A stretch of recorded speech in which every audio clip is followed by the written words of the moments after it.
Bristol Tech Festival. We'll be starting now, I guess.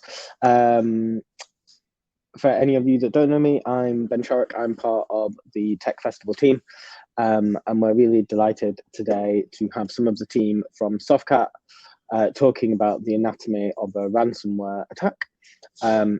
Just to give you a bit of an idea of what we're doing, I'm going to, in a moment, take you through a couple of tiny housekeeping things, and then I've got some content from our friends at Softcat, and then Alex from Softcat, who's in the audience, is going to come on the screen and do some Q&A with you all. So if you do have any questions as things progress, please do put them in the chat, which you should hopefully see at the right of your screen. If you do it ideally in the sessions chat, because we are in a session. If you do it in the event chat, we might not see it. So please put any comments or questions in that sessions chat. Just to kick us off though, I want to say one or two things about our partners. So what hopefully some of you will know by now, because we're on day 2, is that Bristol Tech Festival is a not-for-profit event. Its mission is to shout about the awesome stuff that's happening here in the tech community and reach new audiences both within the city and outside the city. Bristol Tech Festival, though, is brought together by a group of dedicated volunteers who are putting things together throughout the year, but we really could not run the festival without our partners.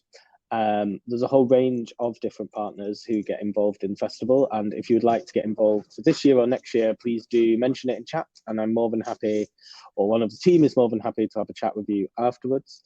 But key in the partners is our community partners. So this list of organizations here are our community partners. They are organizations and businesses right across the city who understand how important it is to shout about the types of things that are going on. All of them have contributed time and expertise and some money to make that happen. Pardon me. So please do check them out and buy things from them. Even more important than the community partners, though, is our headline partner, who also in this case happens to be our event organizer for this session, Softcat.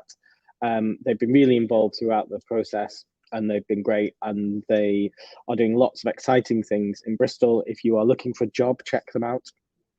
I won't say more about them because I don't want to ruin the surprise for the things we're doing next. And finally, I wanted to highlight our charity partner, DigiLocal. Apologies. If you haven't checked out DigiLocal, please do so, and please use the QR code.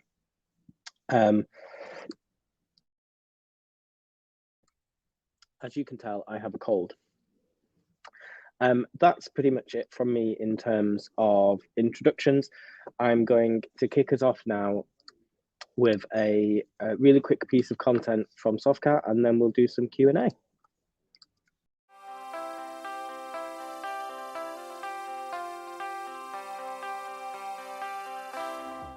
Hi, I'm Adam Louca, Softcat's Chief Technologist for Security. And today we're going to be talking a little bit about ransomware, how it's evolved over the last year, and the steps that you can take to mitigate these attacks. Now, I'm really going to be focusing on trying to get a little bit in the weeds to actually talk to you a little bit about how do these attacks really happen.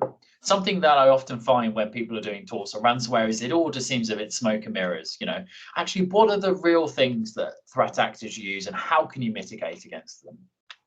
Let's just have a little look back. So actually, this year in 2019, between 2019 and 2021, we saw quite a significant increase in ransomware families. And if we look across these different areas, we can see that in sort of year 2020, we saw a real increase in the number of different types of variants that were released. And actually, what's really interesting to see is this move towards double extortion. So double extortion is where ransomware no longer just takes a single extortion attempt at you, i.e. trying to sell you access back to your own data. But what it does is it says, okay, if you don't pay, if you don't give us the money, we're going to then release your data. And this really happened as a result of people stepping up their backup strategies, immutable backups becoming far more common and more popular, which meant that organizations potentially weren't under enough pressure to pay a ransom if it was just about providing the availability to their data. If we look at ransomware methodology, let's talk a little bit about how ransomware actually happens. And what I've done here is I've used the kill chain. So you may have come across this. So the kill chain really tries to break down the specific steps that are taken within a cyber attack and tries to help us understand and categorize the different types of activity. Now, each stage involves specific tools and techniques that are customized for specific targets. Something that is worth recognizing is that ransomware is no longer a fly-by-wire opportunity. It is tailored and customized to those organizations that they're attacking. Now, there are quite a number of a limited number of ways that initial access is given, and actually it's still amazing to see how much of this is delivered by phishing emails. Fundamentally, spear phishing is an incredibly common way of gaining that initial access, that initial foothold into the environment, whether that's via stealing credentials from individuals, so getting them to provide their login credentials to a phishing site and getting them to capture that information, or if it's via downloading a specific file, so an Excel document that's got a macro in it. Again, the lure of a realistic environment really helps them increase the efficacy and the rate of that initial access. Now, the second thing that is really common and something that we saw step up a lot last year was the use of exploits. So actually exploiting vulnerable services that sit on the edge of the network. We had quite a number of high profile remote code executions. We had some in VPN platforms. We had some in Exchange. These really allowed people to gain an initial foothold and then move into that latter stage of network reconnaissance and lateral movement. RDP brute force, something that can't be overlooked. Allowing you to leverage compromised accounts, so maybe where your accounts had been sold on the dark web or you'd reused passwords. So again, or alternatively, password lists and literally just logging in and attempting to gain access to some sort of RDP service that's sitting out there. And that could be an AnyDesk service, it could be Screen Connect, or it could be RDP or SSH itself. And finally, stolen accounts. So literally buying access to accounts that had already been compromised and maybe already had a foothold in the network. It's amazing to see how the ransomware landscape has evolved, whereby if we kind of think about the analogy of a bank robber, we no longer have individuals that do everything. We now have individuals that are tailored towards certain parts of the attack chain. You could have a criminal group that is very good at spear phishing or gaining initial access, but maybe isn't as good at the reconnaissance and lateral movement, and therefore they will sell access. So they will say, okay, I've got a foothold in Softcat, I'm going to sell you that access for £500 or £1,000, and then another entity or organization is then going to use that access to move in on the objective. Inside the network, what do I do? So I've kind of used spear phishing. I've dropped Emotet or TrickBot, which is a loader, something that gives me this first stage, or alternatively, I've been able to log on to a box via RDP, or I've exploited a vulnerability which has given me code execution. Well, the first thing first is I'm going to try and live off the land. And what does living off the land mean? Well, living off the land is where we utilize tools that already exist inside the network to allow us to perform our attack. One of the things that is very common is that by bringing in additional tools, you're far more likely to trigger anti-malware defenses. Actually, they're far more likely to be able to detect those type of techniques unless they've been uniquely compromised, uniquely compiled for your environment. So i.e. they're a unique variant of that tool. But what we can do with living off the land is we can leverage things like PowerShell and WMI and things like PSExec, which is a sysinternals tool, to allow us to execute code in the environment. And all the time we're able to execute that code, we're able to firstly understand what other networks are connected to this device, what other applications are there, what shares exist. But what we can also do is use this to execute certain greyware. So what is greyware? Well, greyware are tools that are created for potentially legitimate purposes or for education or for awareness purposes, but they're then used in a nefarious way. A great example of that would be password dumpers, so Mimikatz. So Mimikatz, I'm sure many of you will be familiar with, is a tool that really allows us to dump credentials from an environment, whether that's looking at things like the LSAS process and looking at specific hashes that are inside there, allowing us to reverse engineer those hashes, trying to find the original password, or alternatively things like pass the ticket or pass the hash attacks, which allow us to leverage those hashes in other systems. Also leveraging things like port scanners, so NetScan, Nmap, to allow us to understand more broadly what network are we connected to. I've gained this initial foothold. What am I connected to?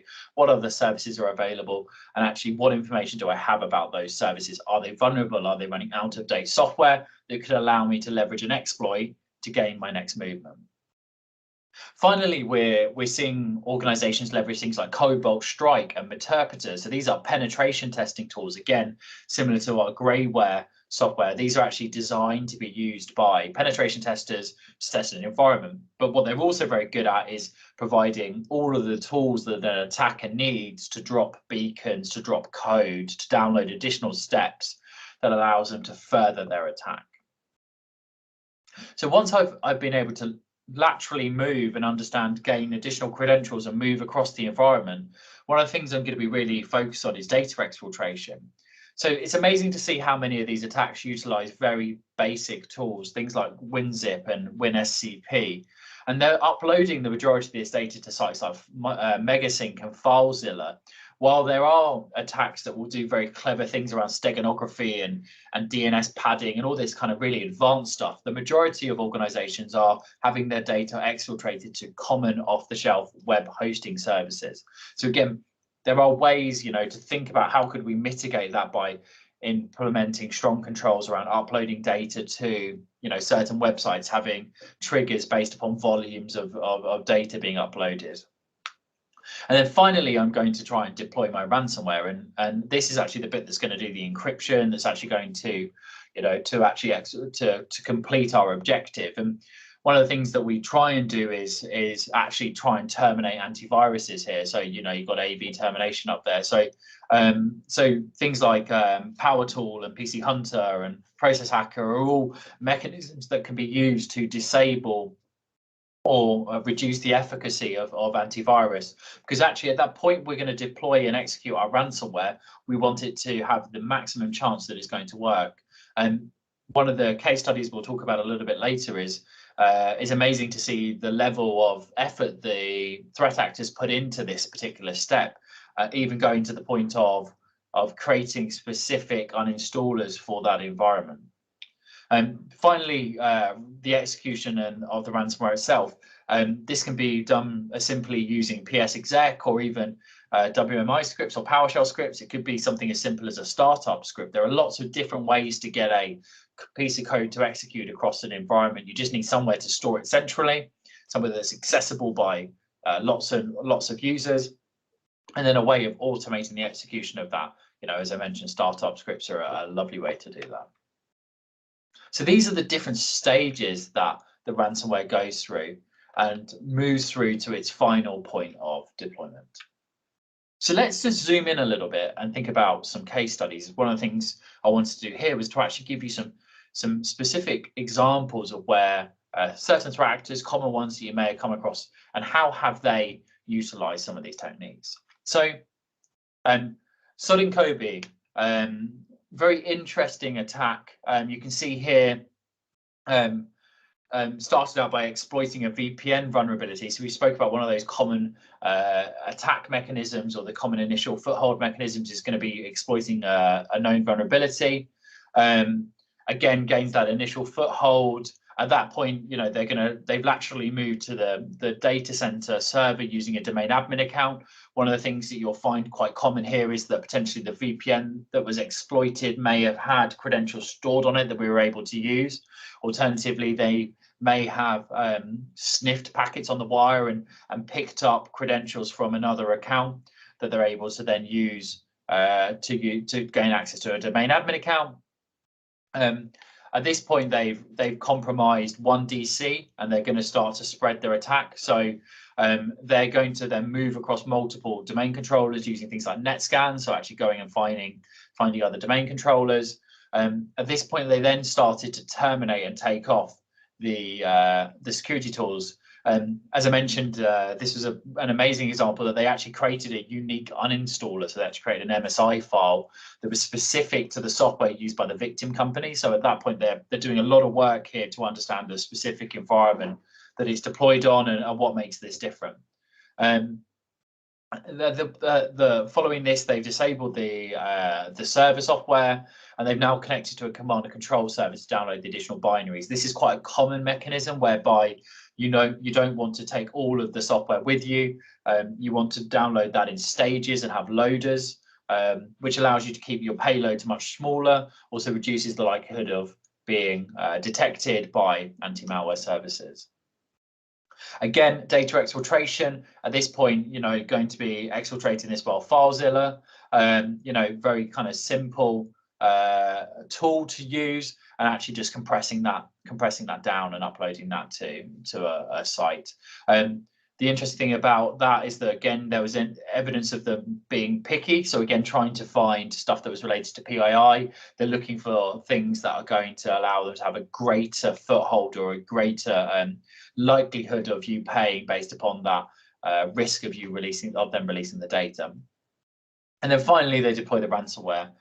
So they deploy the ransomware, they deploy the kill AV, and again, they leverage PSExec. So if we think back to the last slide, we were talking about that living off the land techniques, PSExec being a sysinternals tool, something that's really common in environments, again, was leveraged here. Now, if we look at the timeline down at the bottom, we've got, it was only across 5 days, you can see, from that initial foothold that was gained on that DC server, the use of NetScan, a couple of days really focused on obtaining data and then executing that before finally on the 5th day executing the ransomware itself.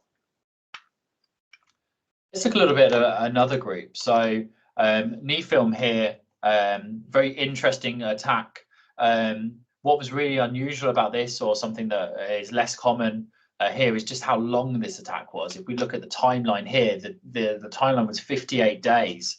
So sort of day one, when the first initial command and control domain was registered, all the way through to the final ransomware infection, was a long time. So again, these things can be very low and slow, and there often are a lot of different components to it. We jump back to this attack. Again, it was quite interesting because they took a long time. They leveraged a lot of living off the land attacks. Again, a lot of stealth. You can see that the initial compromise was via remote services. So again, exposed VPN, exposed RDP.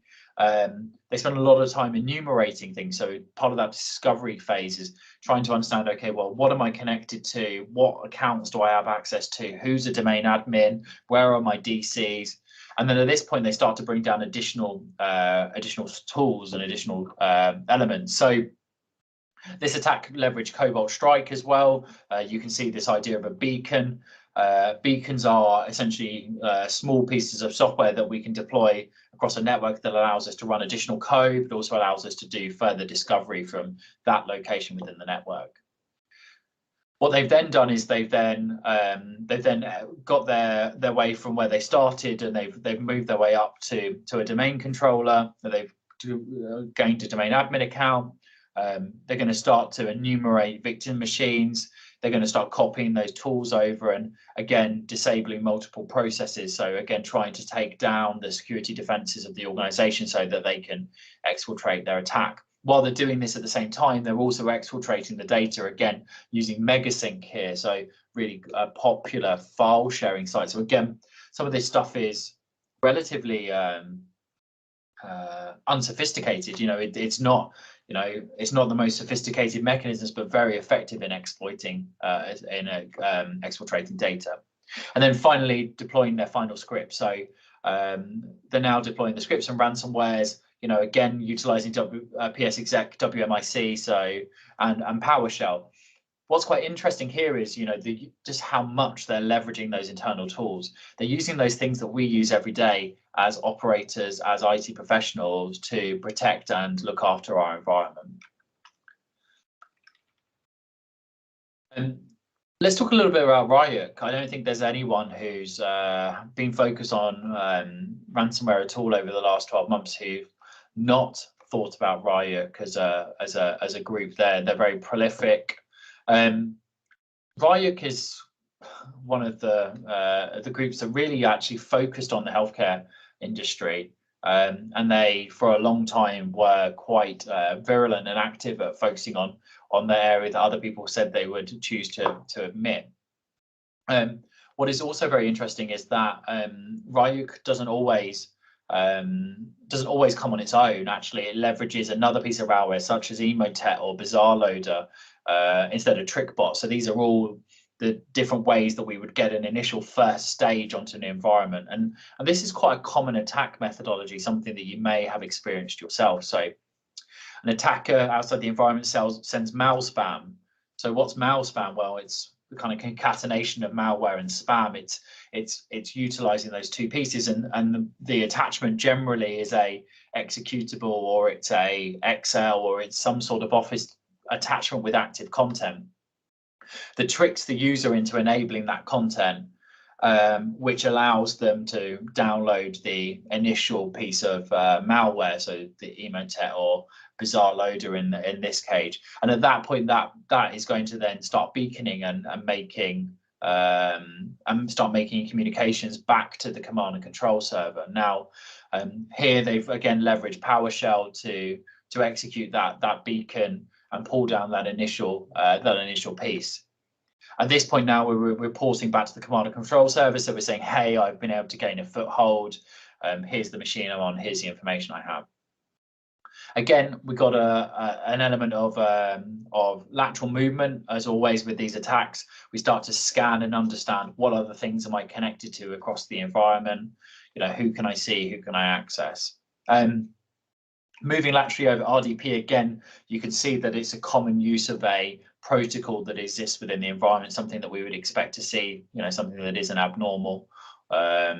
And again, we have been able to access a domain admin account. It's incredible how quickly you can gain domain admin accounts when you have access to the internal network, just because of the way that tickets and Kerberos works and the way that things are stored on the environment.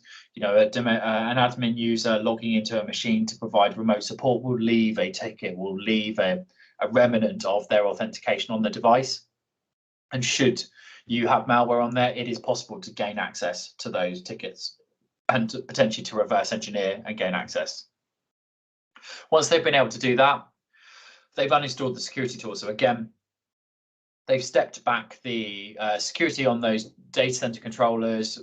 What you've noticed on a lot of these, and something that comes up a lot, is, I've got anti-malware, isn't that going to be okay? And when you've got domain admin credentials, it is possible to turn these security controls off. So these security controls that you've invested a lot of money in potentially become less useful because they've been tampered with. Bloodhound is a tool that allows us to enumerate information from Active Directory. It allows us to find interesting assets and pieces in the environment, and then ransomware is hosted in that machine, so it finds somewhere that it can store that.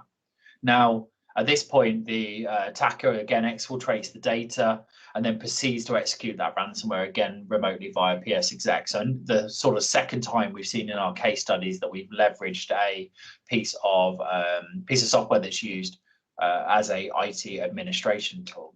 Again, incredibly common attack methodology, and you can see in this example only 3 days to execute. Now, I love this this quote. So James Scott sort of said, ransomware is unique amongst cyber crime because in order for the attack to be successful, it requires the victim to become a willing accomplice after the fact.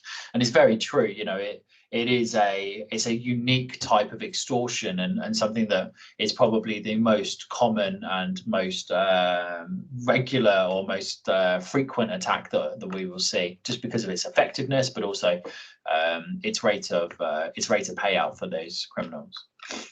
So how do we defend? I've sort of spent a bit of time talking you through how does this work, and what's the methodology, and why do these things happen? What do we do? So I kind of created a checklist, really. So the first thing to think about is have an incident response plan and test it. Something that that we see very commonly is that when organizations experience a ransomware attack, actually it's often the first time that that incident response plan has been actually used in anger. You know, and as the old saying goes, no good plan survives the first contact with the enemy. It's very true with ransomware and cyber incidents. So make sure you've given yourself time to, number one, if you don't have an incident response plan, spend some time to write one. Number two, if you do have one, test it. You know, perform simulations, perform exercises in your environment, do workshops to sit together and understand actually how well does this work in the real world. Regularly back up your files and ensure that's to an air-gapped or immutable storage network, a storage location, ideally off your network. You know, it's very common to see ransomware attackers now attacking backups. So trying to take those offline, so ensuring that you've got somewhere to store your files so you can recover, you can ensure that actually you can bring things back. It can be a massive reduction in the level of disruption that you see through a ransomware attack. User awareness training. Again, users are so important. As you can see, this stuff isn't magic. You know, there's got to be some sort of point of execution. We saw on the mail spam, there needed to be somebody who executed that piece.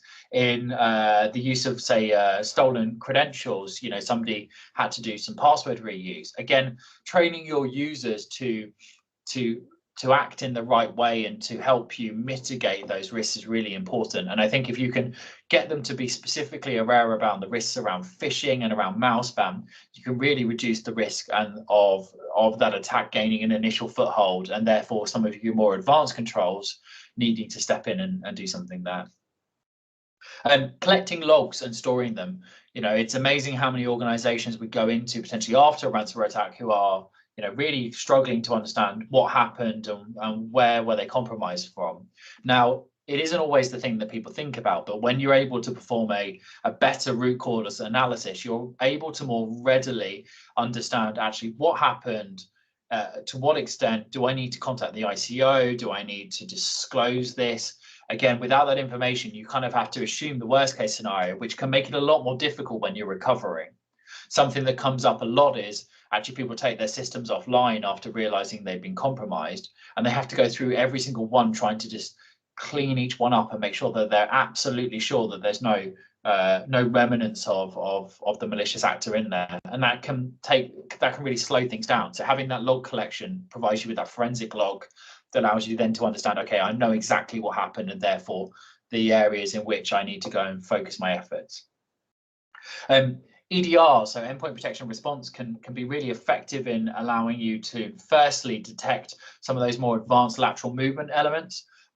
We spoke a little bit about those living off the land elements of the attacks. Now, what EDR can allow us to do is to pick up how those tools are used, to actually look specifically into the commands that are being run in PowerShell, into the way that PSExec may be instantiated, and start to categorize those behaviors as potentially malicious and allow you to dive into that.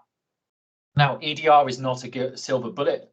It's not going to make all the problems go away, and does need a operator on top of it, somebody, a human being who understands how to infer and look more deeply into that information to understand whether or not it is a true malicious or a false positive activity, because these things can be noisy. Proactively monitor those security solutions, kind of very much associated with the last point I made. You know, you've got to look into this stuff. You especially in the more advanced attacks, it's not going to be as simple as this is clearly malicious or not. It's about trying to differentiate between what is, you know, a IT admin performing their job or their task, or alternatively, what is somebody using those tools in a malicious way, so to download, you know, executables or third-party scripts. One of the other pieces we've got to think about is actually how can we reduce the attack surface? So, you know, we saw in the attacks that all of them leverage some mechanism of gaining administrative access at either a local or a domain level, and making sure that we do things like disabling local administrator accounts, so that actually it's much more difficult when they get an initial foothold on the device. If they're not running as admin, it's much more difficult to then escalate. You're not able to do things like run mimikatz, you know, if you're not an admin. So then you've got to find a way to go from your standard user that you've compromised to a local admin first. Something that we see quite commonly is actually reuse of admin credentials, local admin credentials across a number of devices. So again, really important to make sure that that you're randomizing those and you're using something like laps to ensure that each of your local administrators is unique to that device. Because otherwise, if you don't do that, that one local admin account essentially becomes a domain admin account. Leveraging least privilege principles as well is really important. How can you isolate and segment your domain administrators, potentially using a trust or a forest that allows you to separate certain parts of the environment, so that actually the compromise of a domain admin in one area of the network potentially means less impact across the whole environment. So again, Microsoft produced some advice about how to do this and some best practice principles, but it is relatively complicated to implement, so worth getting some support if you do go down that route. And enforcing application control. Application control is an amazing control. It has really great efficacy, but it has a real pain, which is the operational management. Application control allows us to specifically identify applications that are allowed to run and which ones aren't. This can be very useful for disabling things like PowerShell or PSExec, or potentially controlling that to only certain users who should be authorized to use that. You can ask yourself the question, is there a legitimate reason for my standard user to be executing PowerShell? If there isn't, then maybe application control is a great way of controlling who should be able to do that. And we saw a number of the attacks utilize known exploits. So updating and patching goes without saying, but is really important, especially on those services that sit on the edge of your network. So those that are accessed by the public internet. The other piece to also consider as part of this is maybe leveraging some sort of attack surface monitoring or public monitoring to allow you to actually understand what is my digital footprint, and actually do I have any vulnerabilities that maybe I wasn't aware of. Maybe there are services that are out there that I didn't know existed. So again, ensuring that you're keeping an eye on your attack surface and that you're enforcing and patching where appropriate. And finally, last but not least, our old favorite, enable multi-factor. A lot of those attacks leveraged RDP and known accounts, and therefore ensuring that the VPN services or RDP or SSH services have got a second layer of authentication is just going to help you mitigate against stolen accounts, password replay attacks, and dictionary attacks. Again, you can also consider deploying multi-factor authentication against privileged accounts within the network. So you can apply additional layers of authentication to domain admin accounts, for example, by using things like just-in-time credentials, or alternatively using certificate-based authentication. So you could be using virtual smart cards from somebody like Yubico, which would require you to plug a token in the event of stepping up to domain admin. That now enables you to just add a little more security and prevent against things like, the passwords becoming compromised for those accounts and those accounts being taken over. And finally, just the thing to remember, like you're doing great, keep going. These attacks are complicated, but there are ways of improving it. And it's about taking that continual improvement process. Is about taking those different layers and just picking off the little pieces that you can do. You're never going to close all of the risks down, but by following that guide and by thinking a little bit about how does the attacker work, you can block some of the most common and most highly leveraged ways that they gain access. Well, thank you very much for your time today. I hope you've enjoyed the talk.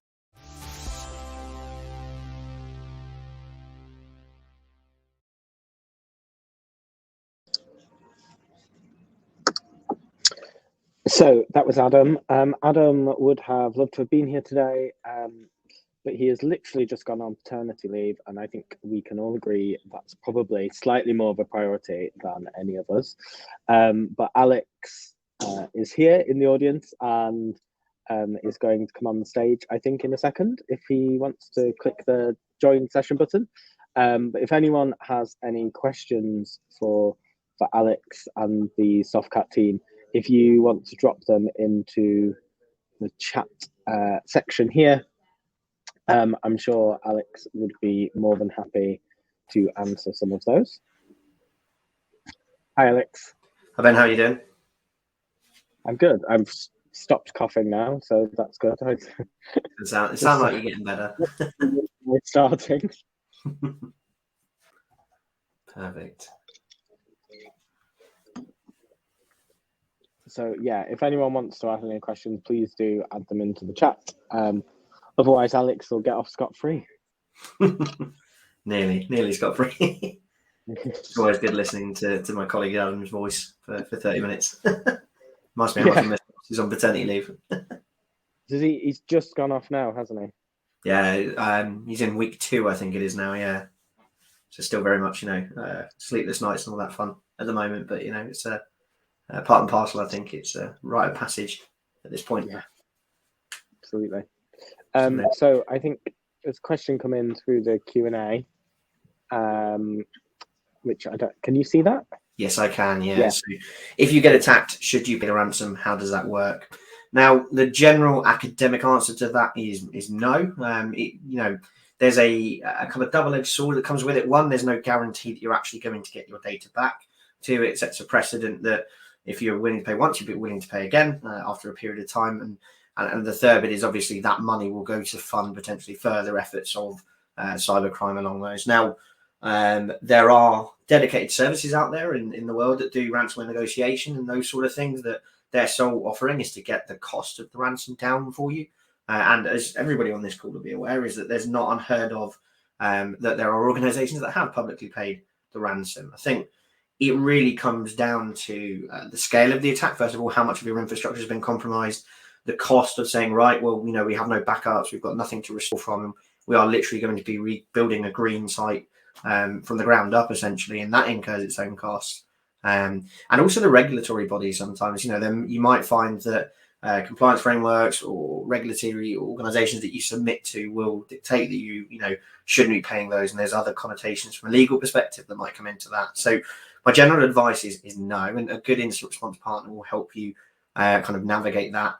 But like I said, there are dedicated firms that specialize out there in getting that ransom cost down. So I would work from the mindset that we're not going to pay the ransom and we're going to do everything to get our way out of it. And then if you arrive at that, take good advice from legal, kind of law enforcement and kind of technology incident response negotiators as well. Awesome. And Leanne has another question in the chat section as well. Perfect. Yeah. What have I seen the biggest challenge for organizations across 2019, 2020? Good question. I think there's an age-old challenge of kind of human beings and making sure we have enough of them, making sure that we've got the right people, getting them retained and trained, and kind of making sure that they're happy. I think as technology gets smarter in the world of ransomware, we're going to see that humans are going to become the more consistent vulnerability. I've started to see on dark web chats, people are actually asking to say, if you're a sysadmin of this particular customer or organization, I'd say, we will pay you money for your legitimate credentials and bypassing MFA so we can go and get hold of this. It's kind of, again, we're coming full circle back to that human being piece and making sure that you have that insider threat and no one is one trusted role. Coming back to what Adam was talking about managing kind of administrative credentials really well. So I think that's part of it. I also think the other part is kind of the unsexy part of cyber, which is the good housekeeping. Where are my assets? Are they up to date? Kind of the stuff that becomes what I like to call good security housekeeping. Have I got it all in an inventory? Do I know where everything is? Because as we're getting more, especially with the COVID pandemic and all this stuff, assets have just gone, where it used to be sat in a nice office and I could kind of keep an inventory because I knew it was in there. Now everything's everywhere and I couldn't tell you where this headset is or that laptop went or this server's moved to, et cetera, et cetera. So making sure we just know where stuff is probably something that, as a direct result of the pandemic, and that along with, the users being more segregated from each other is probably the biggest stuff I've seen 2020. Obviously, there are the big tech fans out there like SASE and cloud and all these other things that are super important.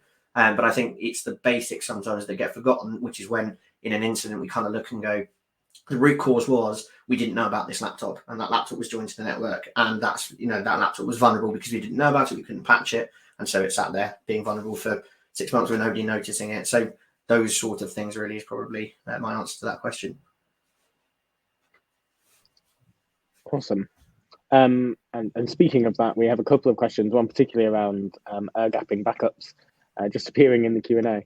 Yeah, so can the majority of ransoms be avoided by having air-gapped backups and transferring essential services to hot site following attack? So I would pull out the word avoided there. I would say they can be recovered from. Backup is not an avoidance or a prevention or mitigation control even. It's a recovery control. It's actually taking us, okay, we've been hit, we want to restore from it.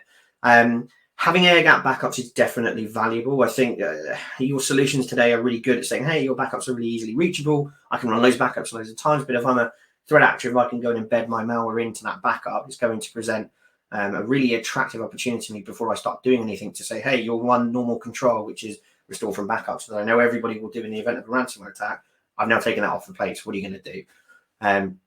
I think it's kind of a good recovery mechanism, and it should be in that instant response process to validate the integrity of those backups as an early step. But I would say the avoidance comes more from that preparation stuff Adam was talking about, the preparation of an instant response policy, running simulation exercises, validating that all of your things actually work in the way that they should, your endpoint protection, your backups themselves, etc. So I would say it's a valuable control. I wouldn't say it avoids most attacks though. Perfect. Then I can see another one here, which is which of the preventative measures Adam put in his list you believe typically has the highest ROI for the business to reduce their attack surface? Again, another really good question. I think, to be honest, the one that has the highest return on investment is probably the instant response tabletop exercises piece. So having the plan is great, and having a policy that you can kind of frame and say, look, we've got a bit of paper that says how we're going to respond to it is one thing. But what works really well when we do tabletop exercises is twofold. Firstly, it tests that policy and says, will it work? The second is it tends to involve non-IT stakeholders. Saying to your CFO, we might have to pay a £40,000 ransom if we want to get the assistant back, starts those stakeholders asking the right questions about IT security and their role in relation to IT security they may not have considered before.